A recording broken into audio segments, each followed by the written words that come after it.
পুনৰ এগৰাকী মেধাৱী ছাত্ৰীৰ ৰহস্যজনক মৃত্যুৰ খবৰে জোকাৰি গ'ল বোকাজান। আজি পুনৰ এক হত্যাকাণ্ড সংঘটিত হ'ল বোকাজান আৰক্ষী থানাৰ অন্তৰ্গত অমৰাজানৰ লকৰা বস্তিত। এগৰাকী 16 বছৰীয়া মেধাৱী ছাত্ৰীৰ মৃত্যুৰ খবৰে শোকস্তব্ধ কৰি তুলিছে সমগ্ৰ অঞ্চল। জানিব পৰা মতে অমৰাজানৰ নিবাসী ৰাজেশ মিঞ্জ আৰু গীতা মিঞ্জৰ কন্যা চুমি মিঞ্জ ঘৰৰ সন্মুখত থকা দুৱাৰত ওলমি থকা অৱস্থাত প্ৰত্যক্ষ কৰে যদিও ওচৰ চুবুৰীয়াক পেট বিষ হৈ মৃত্যু হয় বুলি জানিবলৈ দিয়ে পৰিয়ালৰ লোকে। পৰৱৰ্তী সময়ত সোধ-পোছ কৰাত নিজৰ মাতৃয়ে সত্য কথাটো স্বীকাৰ কৰে যে যুৱতীগৰাকী ঘৰৰ সন্মুখত দুৱাৰত ওলমি আছিল বুলি। মন কৰিবলগীয়া যে মৃত্যু হোৱা যুৱতীগৰাকীৰ ডিঙিত আৰু শৰীৰৰ বিভিন্ন ঠাইত আঘাতৰ চিন প্ৰত্যক্ষ কৰিছে আৰক্ষীয়ে।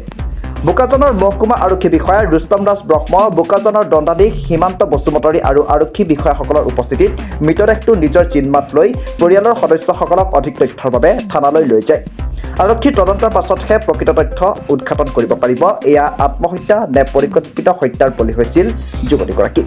বোকাজানৰ পৰা ত্ৰিদীপ গগৈ ৰিপৰ্টাৰ লাইভ অসম। খবৰ পোৱাৰ পিছত ইয়াত আহি পালোঁ জগাত। অহাৰ পিছত লাষ্টটো মই চাম বুলি কৈ কাপোৰটো দাঙিলোঁ। কাপোৰ দাঙাৰ পিছত ছোৱালীজনীৰ ডিঙিটো চালোঁ।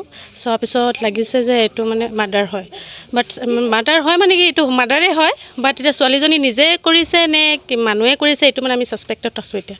ছোৱালীজনী 16 ইয়াৰ্ছ চলি আছিলে। আইডিয়েল ইংলিছ হাই স্কুলত পঢ়ি আছিলে। ঘৰত মাক আছে, বাপেক আছে আৰু ভাই ভণ্টি আছে। আমাৰতো সন্দেহ হৈ আছে এইটো যে মানে এইটো মাৰ্ডাৰ হয়, আমাৰ এনেকুৱা অনুভৱ কৰি আছোঁ আমি। মাকটো কৈছে যে আমি যেতিয়া মই আহিছোঁ আহি কি হ'ল কেতিয়াবা এনেকুৱা সুধিলোঁ, কেতিয়াবা কৈ আছে যে পেট বিষ আছিলে আৰু মাথা বিষ আছিলে। মই কৈছোঁ কিবা বেমাৰ চেমাৰ আছিলে নেকি, লিভাৰৰ প্ৰব্লেম বা জণ্ডিছ জ্বৰ কিবা আছিলে নেকি? কৈছে নাই এইবোৰ একো নাছিলে, পেট বিষ আছিলে। ইমানটোকে আমি গম নাপাওঁ। তেতিয়া মই লাষ্টটো আহি চাইছোঁ যে এবাৰ লাষ্ট মুখখন চাই ল'ম। যেতিয়া কাপোৰটো দাঙিছোঁ মোৰ লগৰ ছোৱালীজনীয়েও মোক কৈ আছে মিষ্টিজি এইটো চাওকচোন কি বস্তু হয়। পিছত মই দাঙি চালোঁ, ফেচটো অলপ এনেকুৱা আঁতৰাই চালোঁ, মানে কোনোবা যদি মানে ধৰিছে বা হেং হৈ গৈছে এনেকুৱা দাগ আছিলে ডিঙিত। তেখেতে কোৱা মতনটো প্ৰথমটো কৈছে পেট বিষত মানে কিবা হ'ল, এনেকুৱা হ'ল ডক্টৰৰ ওচৰত লৈ যাম। তাৰপিছত মাকে নিজেই কৈছে যে দুৱাৰৰ মুখত হেং হৈ আছিলে। সেইটোতো আমি একজেক্টলি এতিয়া ক'ব নোৱাৰোঁ। প্ৰথমে আমাক বেলেগ কথা কৈছে, পিছত বেলেগ কথা ওলাইছে। এণ্ট্ৰেঞ্চৰ দৰ্জাত হেং হৈ আছিলে।